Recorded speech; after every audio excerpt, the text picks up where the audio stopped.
Hi, if you're watching this video, the chances are you're no stranger to a particular kind of pain.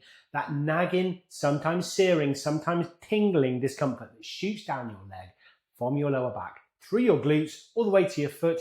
You know what I'm talking about, right? Sciatica. So my name is Nigel, I'm a physiotherapist and I work with people with sciatica. If you've experienced sciatica pain, you know how debilitating it can be. It can stop you from doing the things you love, from working, from even getting a good night's sleep. But here's the good news. You don't have to live with it. In this video, I'm going to share 3 simple, actionable steps that you can take right now to start finding relief from sciatica pain. So let's start with what is sciatica. So first things first, what is sciatica? Simply put, it's not a condition itself, but rather a symptom. It refers to pain that radiates down the path of the sciatic nerve, which is the longest and thickest nerve in the body. It branches from your lower back, through your hips, glutes, and down each leg. Now, sciatica typically occurs when something compresses or irritates this nerve, and common culprits are things like intravertebral disc, herniation, muscle spasms, narrowing the spinal canal, which happens with age, is sometimes called spinal stenosis, and it's a real pain, literally terrible. But understanding it helps to address it. So the first thing we need to do, our first simple step, is gentle movements and stretches. When you're in pain, the last thing you might want to do is move. But often, gentle movement can actually help alleviate and relieve pressure on the sciatic nerve. So let's do some simple movements, some highly effective stretches that generally are safe for sciatica, but remember, do these slowly, gently, and only if they're not painful, especially when it comes to pain down the leg. Let's start with the first movement. Now, the knee to chest movement is just a single leg. You lie down on your back with your knees bent and your feet flat. Gently bring one knee up towards your chest, holding it with your hands, and hold it for 30 seconds. Feel a stretch in your buttock and your lower back. Repeat 2 to 3 times on each leg, but of course only do it if it doesn't increase any leg symptoms. It might be you only do it on one side if that's comfortable. The second thing we're going to do is a piriformis stretch, which is often really tight when it comes to sciatic symptoms. Still on your back, we're going to cross one ankle over the other and over the knee and forming a figure of 4. We're just gently going to pull that leg towards us to feel the stretch in the glute. The piriformis is a deep glute muscle and it can be quite tight, so just be careful that it doesn't feel too uncomfortable to do it. If possible, hold it for 20 to 30 seconds. Finally, we're going to sit on a chair comfortably. Now what we're going to do is sit and rotate our knees from side to side. And we're going to do this in a way that mobilizes our lower back, helps to release pressure in that area that could be pressing on the nerve and mobilize stiffness in our lower back. And it's often the culprit in this case. So try those 3 movements. Only do them if they don't increase your leg symptoms, and often do them in a gentle way, especially at first. Remember, consistency is king. Try to incorporate these movements 2 or 3 times a day whenever you feel your sciatica flaring up.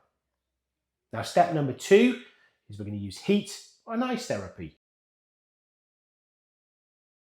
Now, ice is generally used for muscle pain relief, and so generally when things are really flared up, ice can help to reduce the pain. There's an argument it can help to reduce inflammation, although I'm not convinced myself. But certainly helping to reduce the acute pain, we actually want to apply it to our lower back rather than our leg. It might seem a bit strange since the pain is the leg, but actually the problem will be related to lower back. So let's put our ice there and see if it has an effect on that leg symptom. Great thing to use is a wearable cold pack. These are really easy to pick up of Amazon, etc. And just pop something in the fridge, in the freezer to cool it down. And then that pad can be used on that lower back and you can walk around with it. You can keep moving and it can be on for 20 minutes or so and it can help to reduce some of that pain while still moving. And the same thing goes for heat. If we use heat, then we can use it in a wearable hot pack, and that means that we can move around whilst keeping nice and free, and we get the added benefit of the pain relief. Heat is particularly good on helping to reduce muscle spasm. So which one do you use? Well, if you're in acute pain, perhaps try some cold, but either way, to be honest, either can work, and some people prefer cold, some people prefer hot. I'm not really worried if it has the effect of reducing that pain severity. Now, step 3, we're talking about posture and awareness of our movement. Now, our third step here is often overlooked, but it's really crucial. How you sit, how you stand, and even how you sleep can significantly impact your sciatic nerve. So let's start with sitting. Now, many of us spend hours a day sitting, often in ways that put undue stress on our lower back. We might slump for periods of time, and that's a typical thing that people might do, or we actually might just stay sitting for too long, even if we have really good posture. So we need to keep getting up and keeping moving. Now, good sitting posture: sit with both feet on the floor, knees at 90 degrees angle. Your lower back should be supported either by a chair or the natural curve or a lumbar support pillow. Avoid slouching. Avoid crossing legs or having a wallet in your back pocket. That actually can make things worse when pressing on the nerve. And avoid sitting for long periods. As I say, you want to get up every 30 to 45 minutes. Standing, very important. You can actually stiffen up quite a lot if you're standing.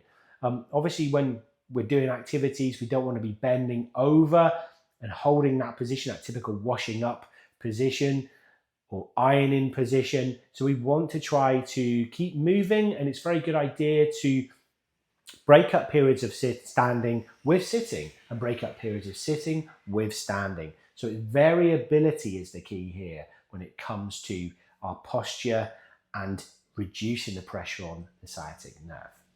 And finally, let's talk about sleep. Your sleeping position can really aggravate or relieve sciatica. And generally speaking, if you're successful at improving the pain from the other tips I've given you, then sleeping should improve anyway. But here's a little bit of advice about sleeping. A great position is to lie on your side, place a pillow between your knees, and that can just keep your hips and pelvis and spine in better alignment, which helps to maybe take the pressure off the nerve. Now, if you sleep on your back, perhaps place a pillow under your knees. That can reduce pressure on the lower back. Maybe try to avoid sleeping on your stomach, as this arch in the back can put a little bit too much stress on and can be uncomfortable. So there you have it. 3 simple yet powerful steps to help you find relief from sciatica pain: gentle movement and stretches, heat or ice therapy, being awareness of your posture and keeping moving. Remember, consistency is king, and listening to your body is absolutely key. Don't push through any pain.